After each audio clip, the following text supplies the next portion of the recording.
Hey everyone, welcome back to the channel. Today, we're diving into something truly chilling. 5 haunting stories of mysterious houses, unexplained encounters, and the unshakable feeling that some places just don't let you go. These tales will make your skin crawl and leave you questioning what's really out there. If you love spooky stories and unsolved mysteries, you're in the right place. Don't forget to hit that subscribe button. Give this video a big thumbs up and ring the bell so you never miss an upload. Let's get into it, trust me. You won't want to watch this one alone. Story 1. The Man Who Carried the Stranger. I've never shared this story before, not in full. Honestly, I still get chills thinking about it. And every time I try to put it into words, I feel like I'm back in that house, smelling the damp wood, hearing those impossible sounds. This happened about 2 years ago. I was on a weekend hiking trip alone, trying to clear my head. I got lost after I took a wrong turn off a trail, and after hours of walking through dense forest, I came across this old house in a small clearing. It looked completely out of place, like it hadn't just been abandoned, but forgotten by time. The windows were clouded over with grime, the porch sagged, and vines had started swallowing the siding.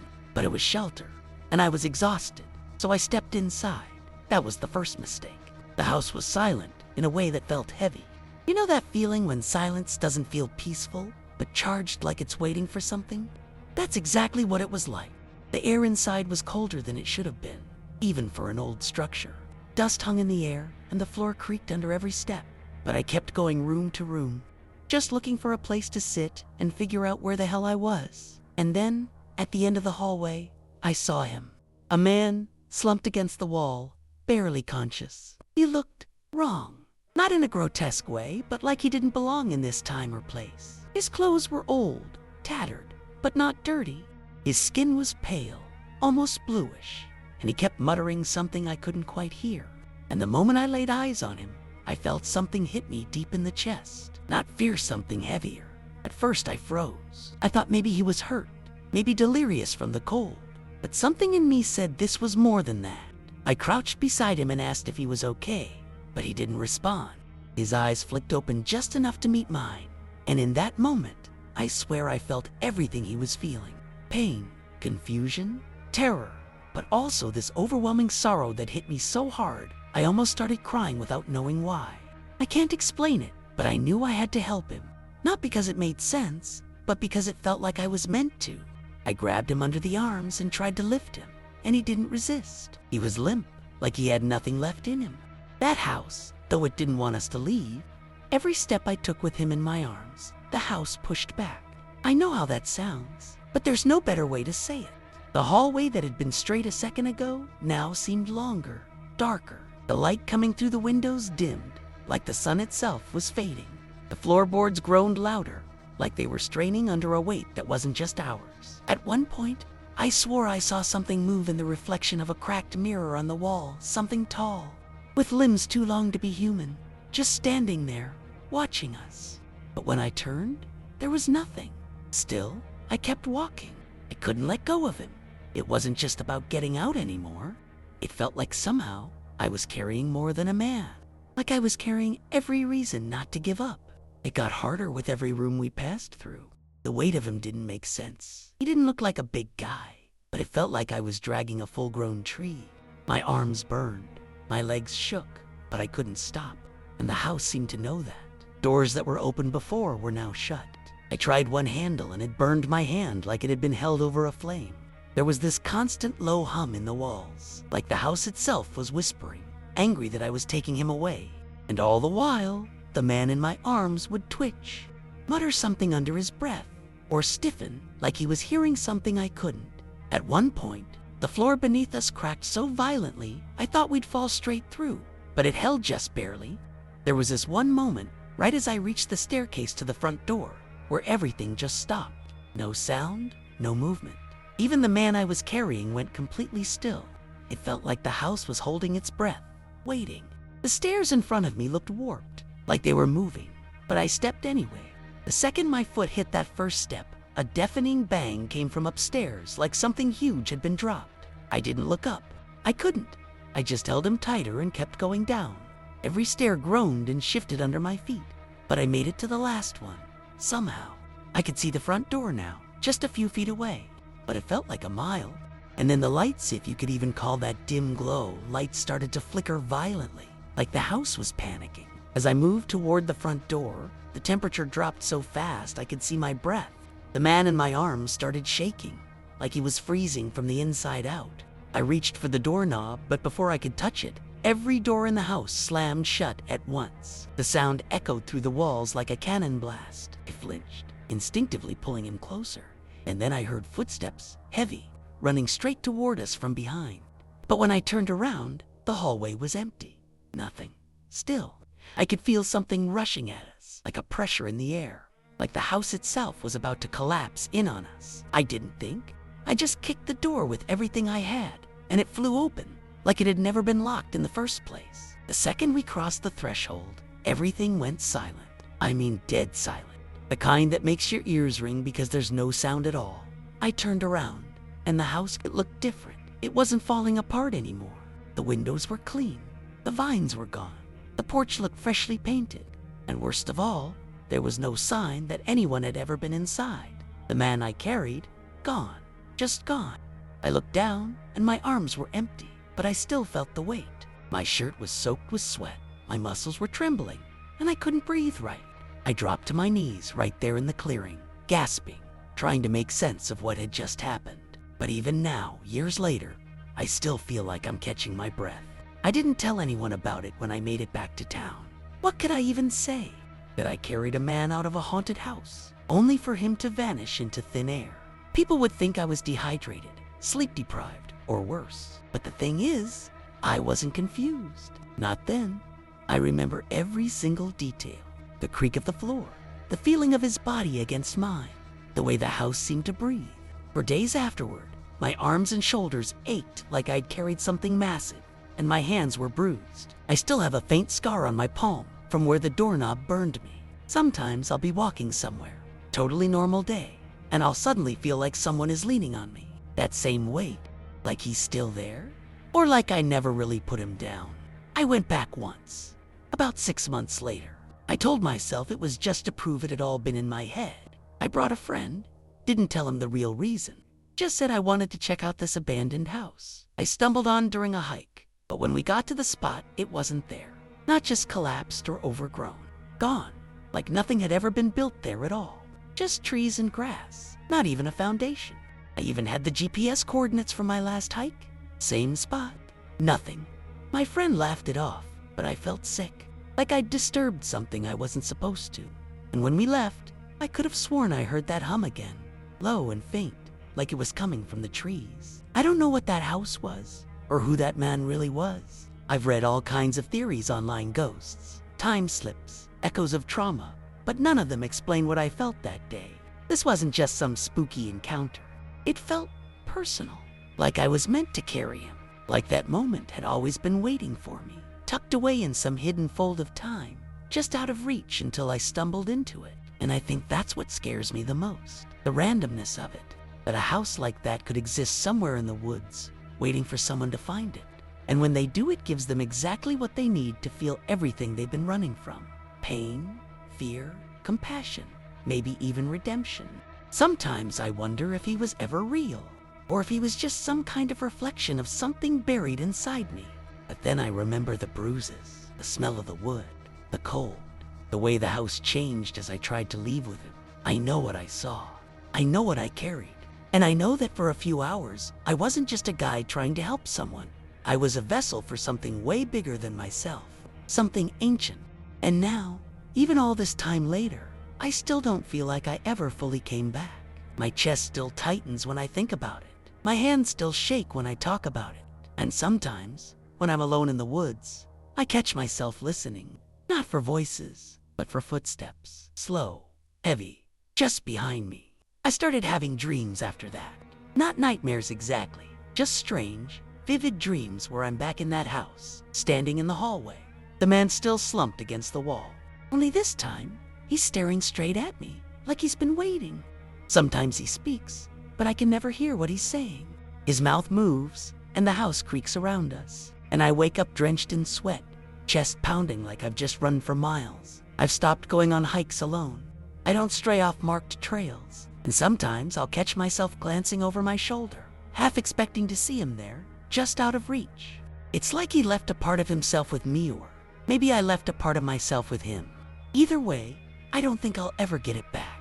I've come to accept that some things don't need answers. I've spent hours trying to explain it to myself. Logically, hallucination, exhaustion, some freak coincidence. But none of that changes how real it felt, how heavy he was, how alive that house was. People think haunted houses are all creaking doors and ghostly whispers, but this was different. This house didn't want to scare me. It wanted to keep him. And maybe it wanted to see what I'd do if I'd walk away or carry him out. And I did, but the weight never really left. Even now, years later, I still can't catch my breath. Story 2. The woman in the torn dress. I don't even know where to start with this, but I guess I'll just dive in. It was about 6 years ago, and I still can't shake that night tonelessly.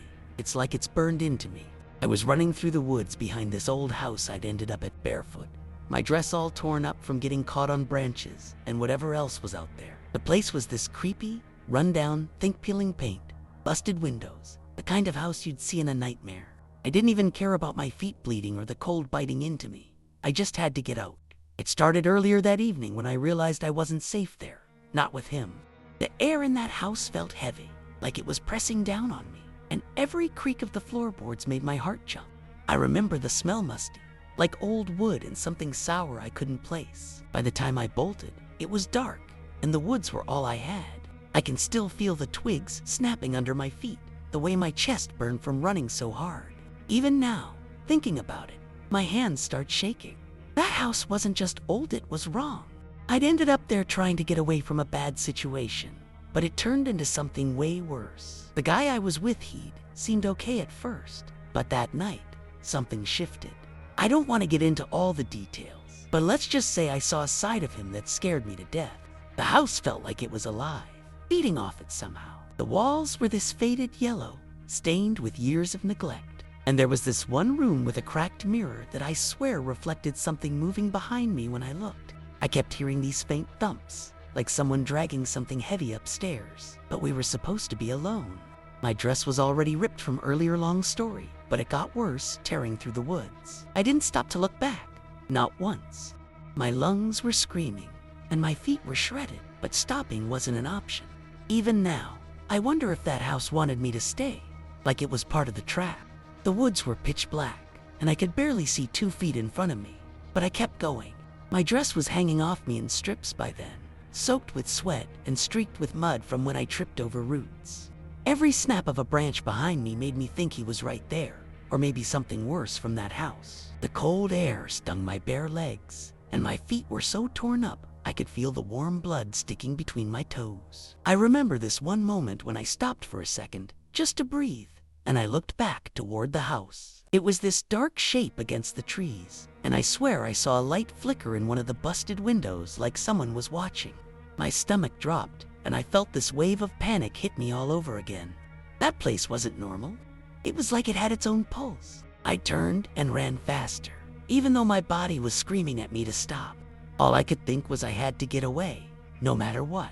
I don't know how long I ran, felt like hours, but it was probably less. My mind was all over the place, jumping between what I'd just escaped and what that house was doing to me. The whole time I kept feeling this weird pull, like something was tugging me back. The trees were thinning out, but the air still felt thick, almost suffocating. I could hear my own breathing, ragged and loud, and my heart pounding so hard it hurt. That torn dress was flapping against me, catching on everything, and I remember thinking it was like the house had marked me somehow. The woods weren't quiet either. There were these low whispers, not like wind, but something else I couldn't explain. I tripped again, landed hard on my knees, and just sat there for a second, gasping. My hands were shaking so bad, I couldn't even wipe the dirt off my face. I kept picturing that house, the way the shadows moved in that mirror, and I wondered if I'd really gotten out or if part of me was still stuck there. When I finally got myself up off the ground, my legs were shaking so bad I could barely stand. The woods were still dark, but I could see a faint glow ahead, like a road or something. My dress was pretty much shredded now, just rags clinging to me, and I was freezing, but I didn't care. All I could think about was that house behind me, how it felt like it was breathing down my neck. I kept moving, stumbling over rocks and roots, and every step felt heavier, like the air was trying to hold me back. My feet were numb from the pain, but I could still feel the wet stickiness of blood mixing with the dirt. I remember glancing down at myself, my arms scratched up, my dress torn open at the side end, feeling like I wasn't even me anymore, just some scared animal running for its life. The house was out of sight now, but I couldn't shake the feeling that it was still there, waiting. That thumping sound I'd heard earlier kept echoing in my head, and I started wondering if it was footsteps or something dragging itself after me. By the time I hit the edge of the woods, I was a mess physically and mentally. I stumbled onto this gravel path, and there was a street light flickering up ahead, buzzing like it was about to die. I stopped for a second, leaning against a tree, trying to catch my breath, but it wouldn't come. My chest was tight, like something was sitting on it, and I kept looking back into the darkness. I couldn't see the house anymore, but I felt it like this heavy, sick weight in my gut. The whispers from the woods were gone, but now there was this low hum. So faint, I wasn't sure if it was real or just my head messing with me. My hands wouldn't stop trembling, and I remember clutching at what was left of my dress, trying to cover myself up. I was out. I'd made it, but it didn't feel like it. That house had gotten under my skin, and standing there, barefoot and shaking, I started crying, not loud, just this quiet, shaky sobbing. I kept thinking about that cracked mirror and whatever was moving in it, and I couldn't shake the idea that it saw me leave.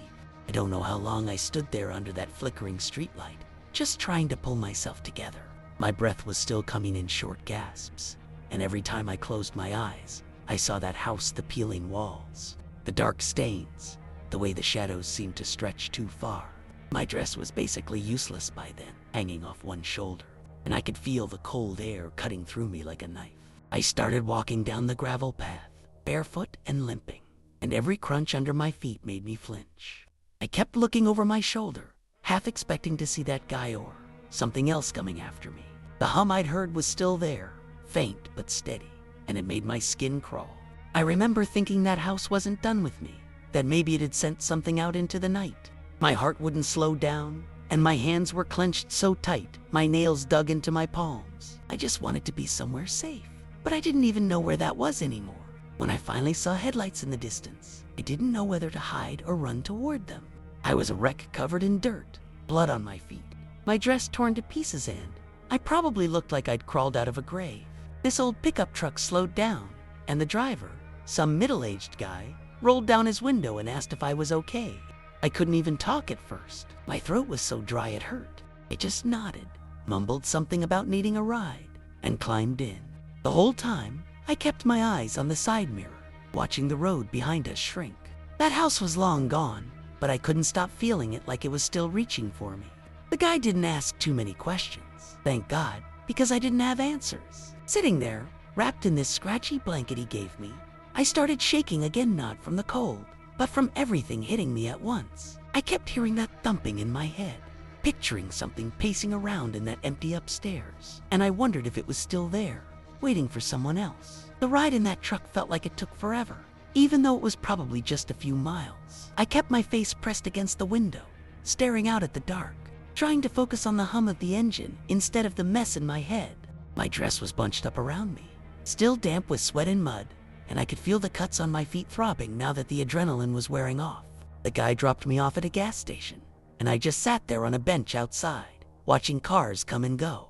I didn't call anyone, couldn't even think straight enough to figure out who I'd call. My hands were still shaky, and every time a shadow moved in the corner of my eye, I'd jump, thinking it was something from that house. I kept replaying it, all the creaking floors, the mirror, that awful thumping, like it was stuck on a loop.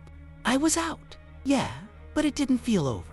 That place had sunk its claws into me, and sitting there, I started wondering if I'd ever really shake it off. By the time the sun started coming up, I was still at that gas station, barefoot and shivering under that blanket. The cuts on my feet were caked with dried blood, and my dress was this pathetic mess of fabric I couldn't even fix. People were staring, but I didn't care. I was too busy trying to convince myself it was done. The weird thing is, it stopped as suddenly as it started. No more hum, no more feeling like something was watching me. It was just gone. I kept waiting for it to come back, for that heavy air to hit me again, but it didn't. I got a ride home later that morning, cleaned up, threw out what was left of that dress, and tried to move on. But even now, years later, I can't walk past an old house without feeling my chest tighten. I don't know what was in there, him, something else, or just the house itself, but it left a mark. I still wake up some nights, out of breath, like I'm running through those woods again, and I can't explain why it won't let me go. It's been 6 years, and I still can't make sense of that night. I've driven by where I think that house was a couple times, but I've never found it again. Maybe I don't want to. I keep picturing it though. The sagging porch, the cracked windows, that yellowed wallpaper peeling like dead skin. My feet healed up eventually, but sometimes I'll catch a glimpse of those scars and feel the sting all over again. I threw out everything that reminded me of that day: shoes, jewelry, anything but it. Doesn't matter. That torn dress might be gone, but I can still feel it on me, flapping in the wind as I ran. The worst part is how quiet it got after I left, like whatever was in that house just decided to stop. No explanation, no reason. I tell myself it was just him, just a bad night, but deep down, I know it was more. That place wasn't right, and it's like it took a piece of me with it when I bolted out the door. I'm okay now. I guess got a job, a place to live, all that normal stuff. But every once in a while, I'll hear a creak in my apartment or catch a shadow in the corner, and I'm right back there, barefoot and running. I don't talk about it much. People wouldn't get it, and I don't blame them. How do you explain a house that feels alive, or a night that ends with no answers? I've tried looking up stuff about it online, old records or whatever, but there's nothing, just a blank spot where that memory lives. It's like it only existed for me, that one night, and then vanished. I don't know if it was haunted, cursed, or just messed up because of what happened, but it's still with me. I can go months without thinking about it, and then bam, I'm choking on my own breath again, feeling those woods, that house, like it's waiting out there somewhere, and I can't tell you why. Story 3, the old soldier at the memorial. I don't know why I keep coming back to this damn memorial.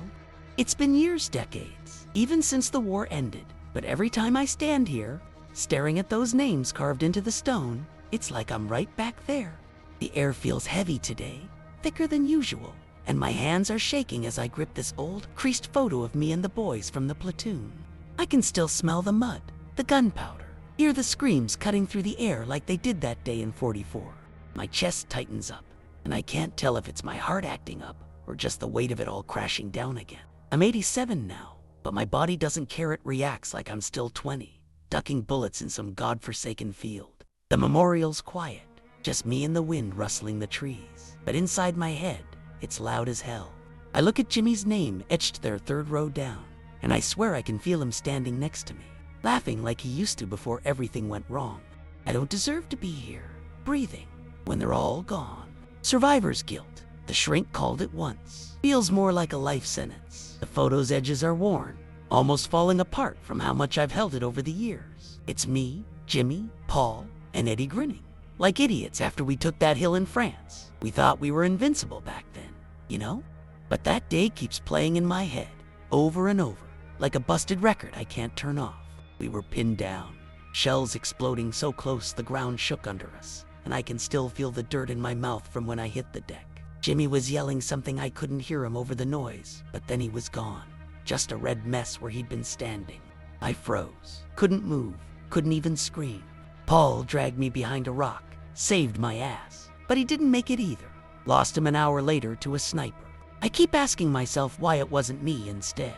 Standing here now, my knees ache, my breath's short, but it's not the Ajitstum. All those faces in this picture, staring back at me like I owe them something. I can't look at Eddie's name on that stone without feeling my stomach twist up.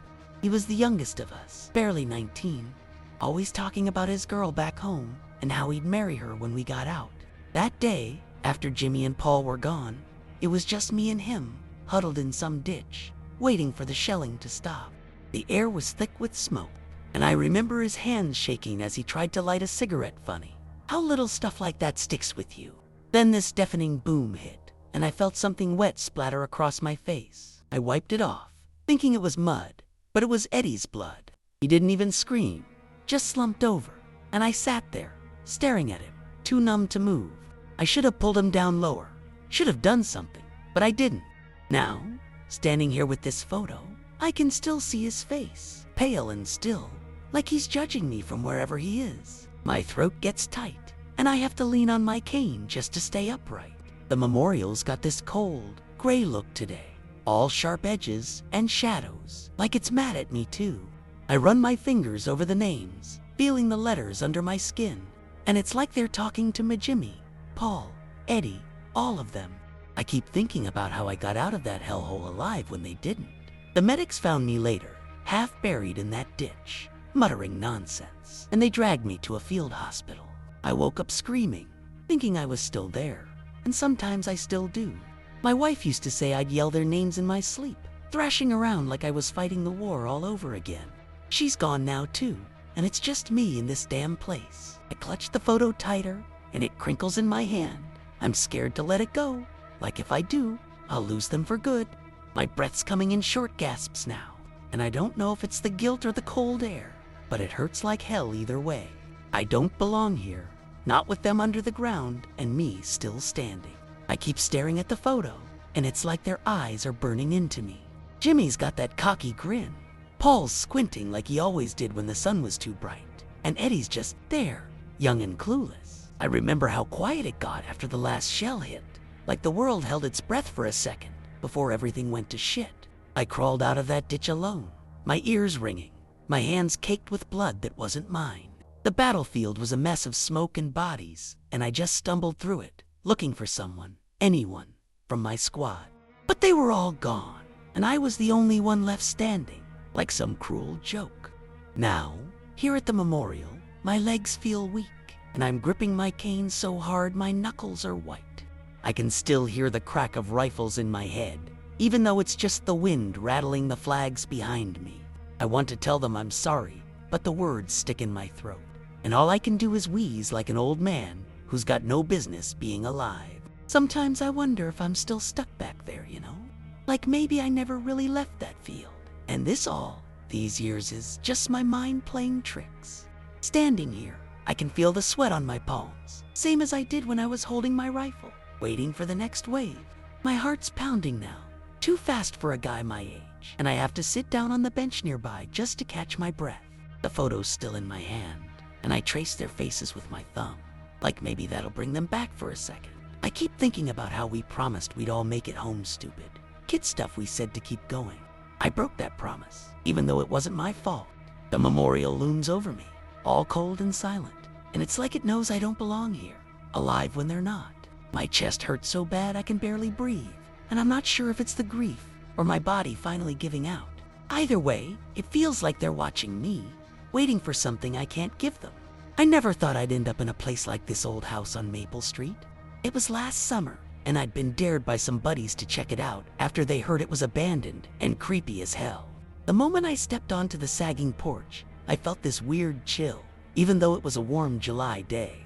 The house was a wreck peeling paint, cracked windows, and this faded yellow color that made it look like it was rotting from the inside. I pushed the door open, and it creaked so loud I froze, heart pounding like I'd just run a mile. Inside, the air smelled musty, like wet wood and something sour I couldn't place. There were these old dusty curtains hanging crooked, and the floorboards groaned under my sneakers with every step. I laughed it off at first, telling myself it was just a busted up house. But then I heard this faint tapping like fingernails on glass coming from upstairs. My stomach dropped, and I stood there, staring at the dark staircase, wondering if I should just bolt right then. I didn't leave, though stupid, I know. I grabbed my phone, turned on the flashlight, and started up the stairs, each one creaking worse than the last. The tapping got louder, sharper, and I swear it was coming from the room at the end of the hall. The walls up there were stained, like water had leaked through years ago. And there was this faded wallpaper with flowers that looked creepy in the dim light, like they were watching me. I kept telling myself it was just the house settling or maybe a rat, but my hands were shaking so bad I almost dropped my phone. When I got to the doorway, the tapping stopped like whatever it was knew I was there.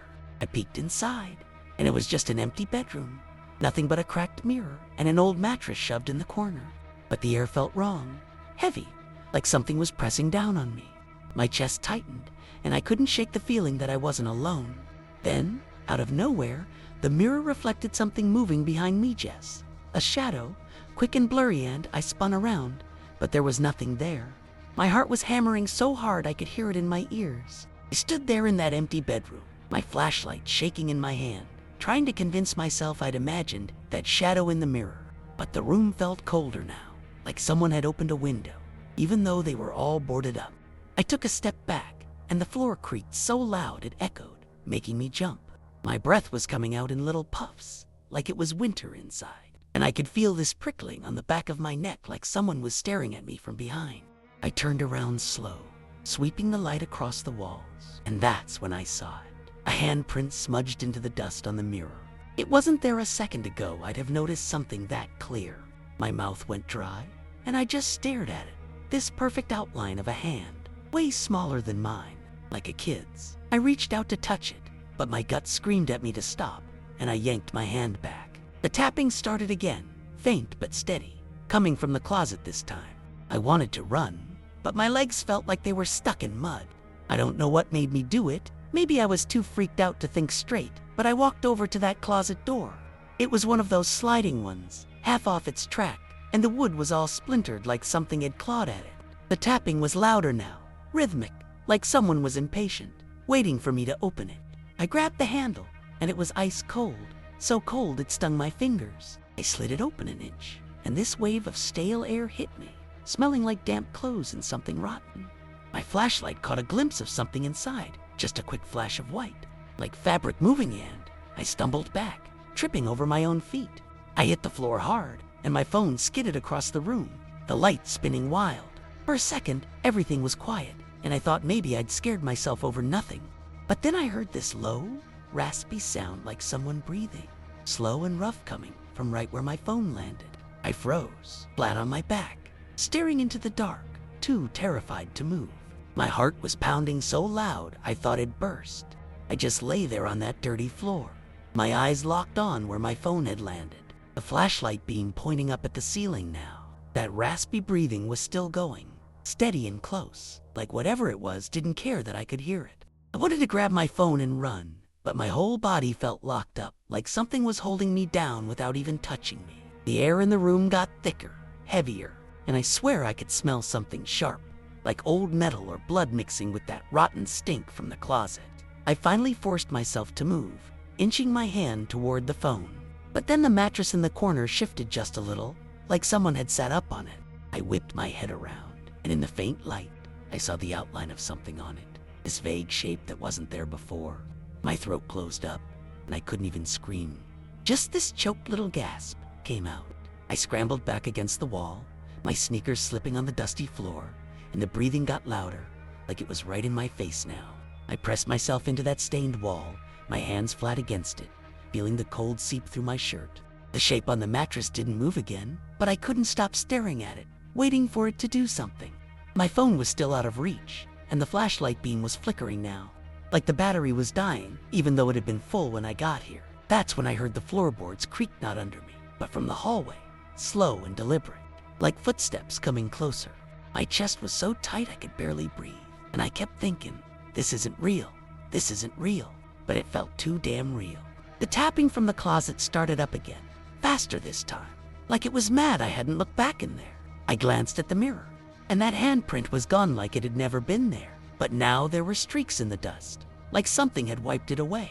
The footsteps stopped right outside the door, and I held my breath, praying it was just the house settling. But then the door frame groaned, and I saw this shadow stretch across the floor tall, thin, and wrong somehow. My skin crawled, and I knew I had to get out, but I couldn't make my legs work. I was stuck there, pinned against the wall, watching that shadow stretch longer across the floor. It didn't move like a normal shadow should know, swaying, no shifting, just this steady dark shape that felt like it was staring right at me. The breathing from near my phone was heavier now, almost like a growl, and I could feel my pulse hammering in my ears. I finally got my legs under me and lunged for the phone, snatching it up fast. The light flickered bad, but I pointed it at the mattress, nothing there. Just the same old stains and springs poking out. My hands were shaking so much I could barely hold it steady, and I swung the beam toward the doorway. The shadow was gone, but the air felt electric, like something was about to snap. I took a step toward the hall, and the tapping in the closet exploded into this frantic banging like someone was pounding to get out. I yelped and bolted, my sneakers thudding loud on the floor, not caring how much noise I made anymore. I hit the hallway running, and it was like the house woke up all at once. The walls groaned, deep and low, like they were alive. And the staircase ahead looked darker than before, like the light just stopped working down there. I could hear that raspy breathing chasing me, not from one spot but everywhere, bouncing off the walls. My foot caught on a loose board, and I almost went down, grabbing the banister just in time. It was freezing, sticky with something I didn't want to think about, and I yanked my hand back fast. I stumbled down the stairs, 2 at a time, and every step felt like it was gonna give out under me. The banging from upstairs was still going, louder now, mixed with this high-pitched whine that made my teeth hurt. I kept waiting for something to grab me, to feel fingers on my neck or my ankle, but nothing did. Just that awful noise and the weight of the air pushing me down. When I hit the bottom, I tripped and landed hard on my knees, right by the front door. I looked back up the stairs, and I swear I saw something leaning over the railing, just a shape, blacker than the dark, watching me. I scrambled to my feet, my knees throbbing from the fall, and lunged for the front door. My hands were slick with sweat, fumbling with the knob, and for a second, it wouldn't turn, like the house didn't want me to leave. I yanked harder, and it finally gave, swinging open with this loud groan that made my skin crawl. The warm air from outside hit me, but it didn't feel safe. It was like the house was breathing out with me. I stumbled onto the porch, gasping, and turned back to look inside. That shape at the top of the stairs was still there, just leaning over the railing, not moving, not making a sound. My phone light was barely working now, flickering like a dying candle, but I could see its outlintel too thin, with arms that didn't look right. The banging from upstairs stopped all at once, and the silence was worse, like everything was holding its breath, waiting for me to make a move. I wanted to scream, but my voice was gone, stuck somewhere deep in my chest. I backed off the porch, tripping over the uneven steps, and hit the ground hard in the overgrown yard. The grass was damp, soaking through my jeans, but I didn't Kyra. I just kept crawling backward, eyes locked on that thing in the doorway. It didn't follow me out, but it didn't go away either. Just stood there, framed by the sagging door frame, like it was daring me to come back. My chest was heaving, and I could finally breathe again, but every gulp of air felt wrong, like I'd brought some of that house out with me. The street was quiet, no cars, no people, just me, and this rotting yellow heap staring me down. I got to my feet, legs shaky, and started walking fast, not looking back until I was halfway down the block. When I finally did, the door was shut, like I'd never been there. But I could still feel it, that heavy, suffocating weight, like the house was still watching me, even from that far away. My phone died completely then, screen black, and I just kept moving, trying to shake the feeling that something was stuck to me. I made it home somehow, legs like jelly, and locked every door behind me like that'd do any good. I sat on my couch, staring at my dead phone, too wired to sleep or even move much. My clothes were still damp from the yard, and I could smell that house on me, that sour, rotten stink clinging to my shirt like a bad memory. I kept replaying it all in my head, the tapping, the shadow, that thing on the stairs. I tried telling myself it was just my imagination, that old houses make noises and play tricks on you, but I couldn't shake how real it felt. My knees were bruised from the fall, proof I'd been there, but it didn't explain why my chest still felt tight, like something was sitting on it. I didn't dare charge my phone that night. Part of me was scared of what I'd see if I looked at the pictures I'd taken. The whole thing hit me hard, and even hours later, I kept jumping at every creak in my own place, half expecting to hear that breathing again. It was like the house let me go, but not all the way. The next day, I walked past Maple Street on purpose, just to see it in daylight. The house looked normal from the outside, still run down, still creepy, but quiet, like nothing had happened. The curtains were still crooked, the windows still cracked, but the door was shut tight. No sign of anything weird. I stood there for a minute, waiting for something, anything to prove I wasn't crazy, but it was just a house again. No tapping, no shadows, nothing. I haven't gone back since, and I don't plan to. But sometimes I'll catch a whiff of that smell, wet wood and rot out of nowhere, like it followed me home. My buddies asked what happened, but I just shrugged it off, too freaked to tell them the truth. It stopped as quick as it started, and I can't explain it. None of it makes sense. All I know is that house did something to me, and even now, I can't shake the feeling it's still waiting for me to come back. I don't know what was in there, and I don't think I want to. Story 4. The Teacher and the Shooting. I still don't know why I agreed to spend that day at the old Miller house down on Route 9. It was last summer. and my buddy Jake dared me to check it out after all the rumors we'd heard growing up, whispers about footsteps with no source, lights flickering even though the power's been off for decades. I'm not some ghost hunter or anything. I just figured I'd prove it was all nonsense. The place looked like it was rotting alive, peeling gray paint, a sagging porch with broken boards, and windows so grimy you couldn't see through them. Inside, it smelled like damp wood and something sour I couldn't place. The air felt heavy, like it was pressing down on me the second I stepped through the creaky front door.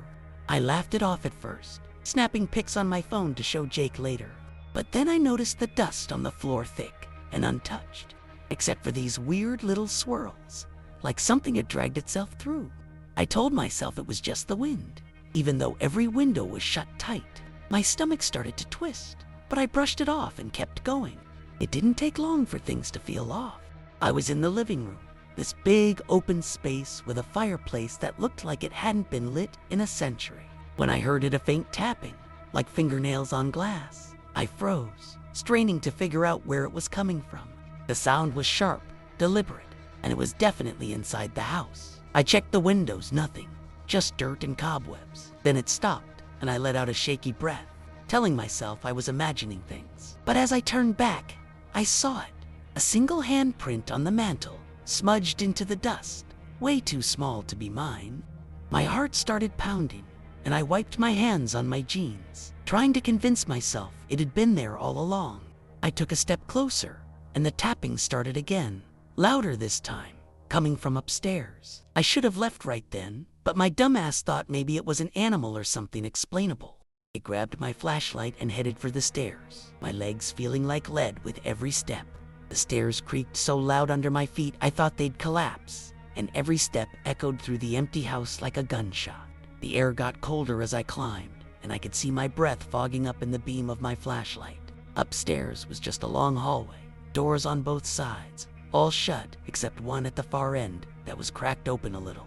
The tapping had stopped again, but now there was this low hum, like a fridge running, but deeper, vibrating in my chest. I shone my light down the hall, and the shadows stretched out weird, like they were reaching for me.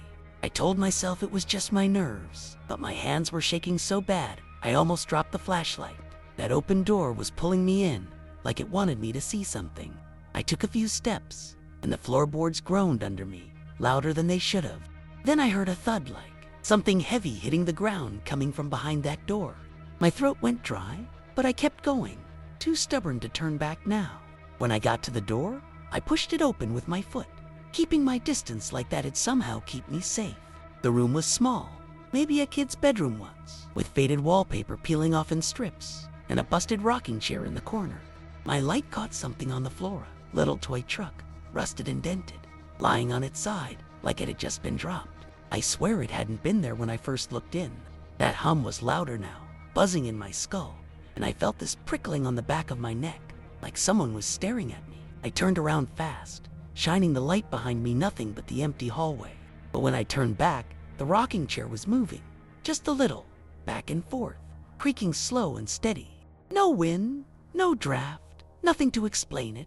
My chest tightened, and I could hear my own heartbeat thumping in my ears. I mumbled nope under my breath and took a step back, ready to bolt, but then the door slammed shut right in my face. I grabbed the doorknob and yanked hard, but it wouldn't budge, like someone was holding it from the other side.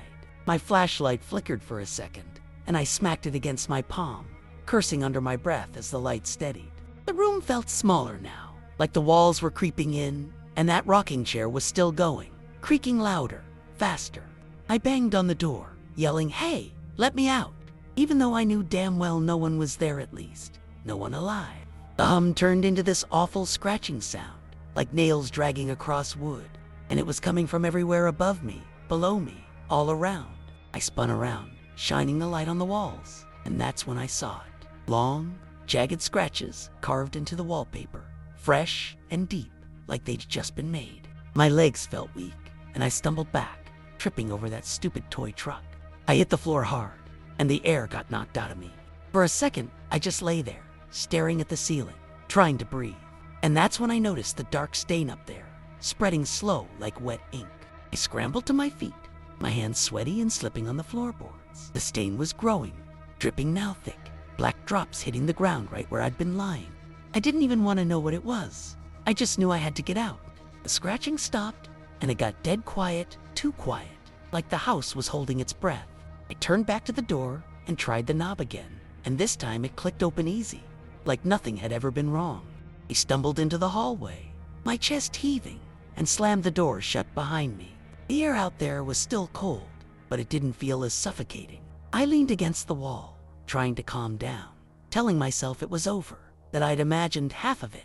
But then I heard it a whisper, soft and raspy, coming from the other end of the hall. It wasn't words I could make out, just this creepy, drawn-out hiss. I froze, my flashlight shaking in my hand, and pointed it down the hall. Nothing, just shadows. But the whispering kept going, getting closer. I couldn't move at first, like my feet were glued to the floor, and that whispering was slithering closer, bouncing off the walls like it was circling me. My flashlight beam darted around, catching nothing but dust and cracked paint. But the sound was so real it made my skin crawl. I finally forced myself to take a step back, then another, until I was halfway down the hall, my back pressed against one of the closed doors. The whispering stopped all at once, and I thought maybe I'd dodged whatever it was. But then the door behind me rattled like something on the other side was pushing against it, hard. I jumped forward, spinning around, and shone the light on it. The wood was bulging out a little, like it was about to splinter, and there were these faint thumps, slow and heavy, coming from inside. My mouth went dry, and I could feel my pulse hammering in my throat. I didn't dare open it. I just backed away, keeping my light on that door, praying it'd hold whatever was behind it. By then, I was done pretending this was normal. I turned and bolted for the stairs, my shoes slipping on the dusty floor as I went. The whole house felt alive now, like it was watching me, waiting for me to trip up. I hit the stairs too fast and almost fell, grabbing the banister just in time. It wobbled under my weight, loose and rotten, and I could hear it cracking as I stumbled down. Behind me, the thumping got louder, faster, like whatever was in that room had gotten out. I didn't look back, I couldn't. My flashlight beam bounced wildly, lighting up the living room below, and I saw something that made my stomach drop.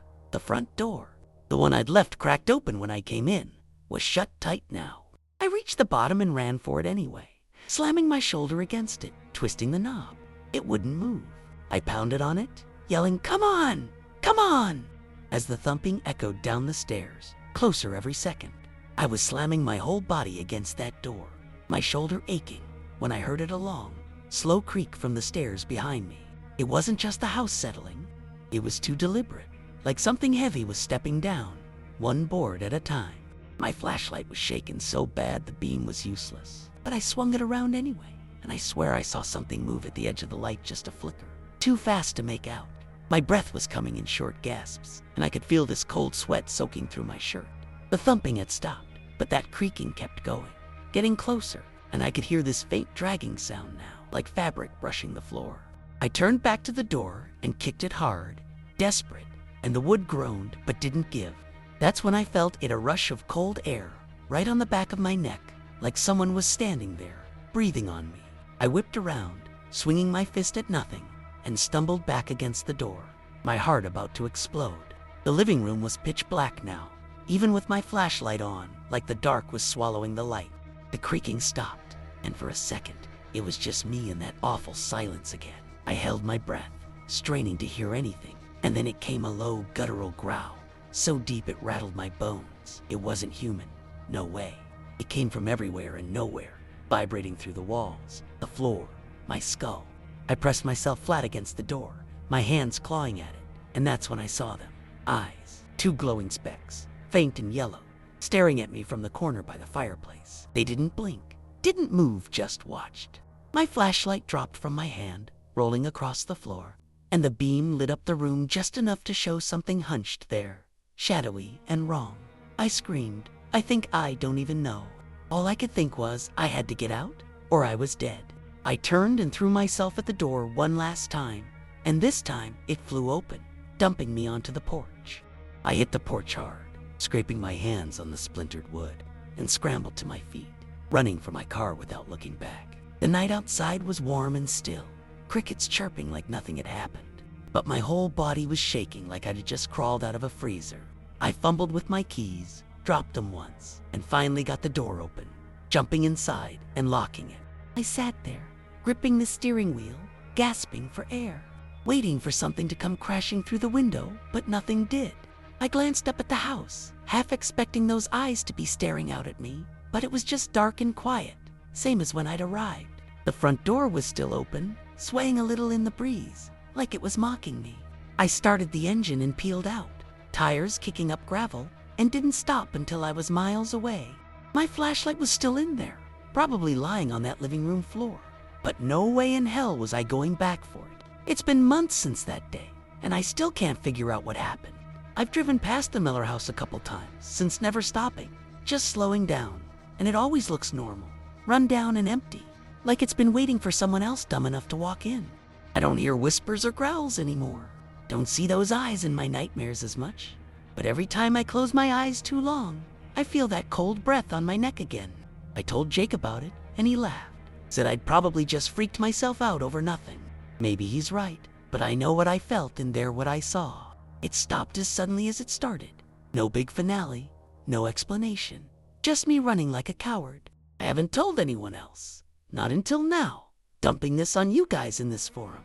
I don't expect you to believe me, but I had to get it out. That house is still there, and I still don't know what was in it with me that day. Story 5. The dying parent's last words. I'll never forget that day I stepped into my dad's old house. The one he left me after he passed. It was a crumbling 2-story place, tucked away at the end of a dirt road, surrounded by overgrown weeds and trees that looked like they were clawing at the sky. The paint was peeling off in strips, leaving the wood underneath gray and rotten. And the windows were so cloudy you couldn't see through them, like the house itself was blind. I'd avoided it for months after he died, but that morning I had this weird pull, like his voice was nagging me to go check it out.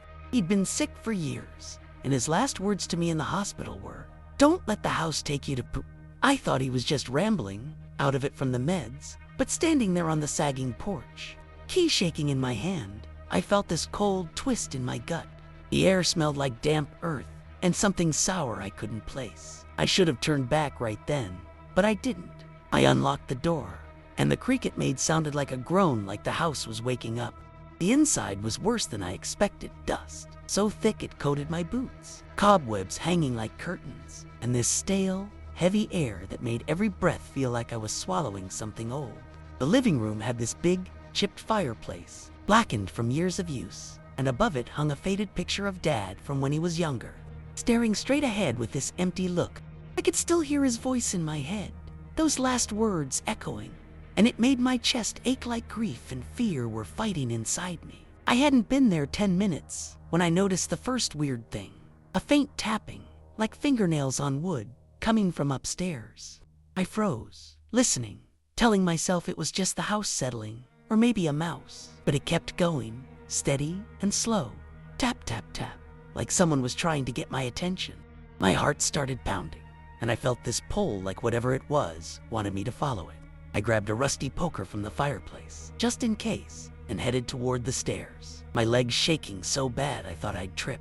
Looking back, I wish I'd just run out the door right then.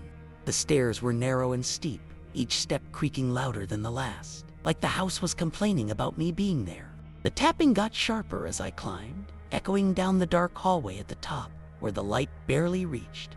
The walls up there were stained yellow, with these weird, jagged cracks running through them like something had clawed at them from the inside. I could feel my dad's words looping in my head. "Don't let the house take you too." And it made my throat tighten up, like I was choking on the memory. I stopped halfway up, gripping that poker so hard my knuckles went white, trying to talk myself out of it. Maybe it was just pipes or the wind. But then I heard it, a low, raspy hum, like someone breathing out real slow, mixing with the taps. It wasn't loud, but it hit me deep, like it was coming from inside my own chest. I don't know why, but I kept going, step by step, sweat dripping down my back, even though the air was freezing. When I hit the top, the hallway stretched out in front of me, doors on both sides, all shut tight, except one at the end, cracked open just an inch. That open door pulled me like a magnet. Couldn't look away from it. The humming stopped as I got closer, but the tapping picked up, faster now, like whatever it was knew I was coming. The floorboards groaned under my weight, and every few steps, I'd catch this whiff of something rancid, like spoiled meat or wet rot. The walls felt too close, like they were leaning in. And I swear I saw one of those cracks twitched like it stretched a little wider for a second. My dad's voice was screaming in my mind now, and I felt this stab of guilt, like I was betraying him by even being there. I stopped a few feet from the door, my breath hitching, and that's when I noticed the handle it was smudged with these dark, greasy streaks, like someone with dirty hands had been grabbing it over and over. My stomach dropped, and I almost bolted. But then the door creaked open a little more on its own no wind. No, nothing, just moving. I raised the poker, my hands trembling, and took a step closer, even though every part of me was screaming to get out. What I saw through that gap made my blood run cold. Through that sliver of the door, I saw a room that didn't make sense. It was my dad's old bedroom, but not how I remembered it. The bed was there, sagging in the middle with stained sheets all bunched up, but the walls were covered in these frantic, scratch-tin marks, like someone had clawed at them with their bare hands. The air in there was thick, almost buzzing, and it smelled so bad like decay and something metallic that I gagged. I pushed the door open wider with the poker, and that's when I saw it, a shadow, tall and hunched, standing in the far corner where the light didn't touch. It wasn't moving, just standing there, but I could feel it watching me, heavy and wrong. My dad's words hit me again. Don't let the house take you to. And I swear I felt tears sting my eye sphere. Yeah, but also this crushing sadness, like he'd known something I didn't. The tapping stopped, and the silence was worse, pressed down on me, making my ears ring. I took a shaky step inside, my boots crunching on something brittle under the dust. And that's when the shadow twitched just a little, but enough to make my heart slam against my ribs. I don't know what made me do it, but I whispered, "Dad," like some part of me thought it could be him, even though he'd been gone for months. The second I said it, the shadow jerked, like I'd startled it, and the room got colder, like the heat just sucked out of it. I stumbled back, my heel catching on the floor, and I saw what I'd stepped on, little shards of bone, scattered like someone had smashed something to pieces. The shadow started to turn, slow and deliberate, and I caught a glimpse of its face, or where a face should have been. It was just this blank, dark smear. No eyes, no mouth, but I felt it staring right through me. My chest locked up, and I couldn't breathe, like the grief I'd been carrying since he died was choking me all at once. The tapping started again, but this time it was everywhere, walls, ceilings. Floor, like the house itself, was hammering at me. I swung the poker at nothing, just to feel like I could fight back, and bolted for the door, my legs moving before my brain caught up. I didn't look back, but I could hear it shifting behind me, heavy and slow, like it was following.